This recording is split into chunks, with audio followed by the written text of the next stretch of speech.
नवकुड गावचे ग्रामदैवत श्री चाळोबा देवाची यात्रा उत्साहात पार पडली। या यात्रेनिमित्त हजारो भाविकांनी श्री चाळोबा देवाचे दर्शन घेतले।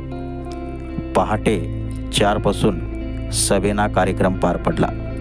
यामध्ये मंदिराभोवती भक्तांनी आरती, गाणी, अभंग म्हणत हा सोहळा पार पडला। पंचक्रोशीतील भाविक भक्त मशाल घेऊन या कार्यक्रमात सहभागी झाले होते। अगदी वाजत गाजत मनमोहक वातावरणात हा सोहळा पार पडला। सकाळी 6 वाजता नवकुड गावचे सरपंच शुक्राचार्य चोते यांच्या हस्ते आरती करण्यात आली। त्यानंतर देवाला गाराणे घालण्यात आले व नैवेद्य दाखविण्यात आला।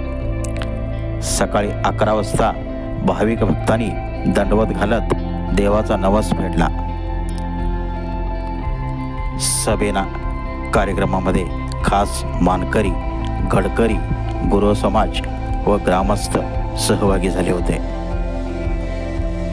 यात्रा व्यवस्थित पार पाडण्यासाठी खास ग्रामपंचायत कर्मचारी, देवस्थान कमिटी, गुरव समाज, ग्रामपंचायत व देवस्थान कमिटीचे अध्यक्ष सुनील शेलार, सरपंच शुक्राचार्य चोते यांनी परिश्रम घेतले।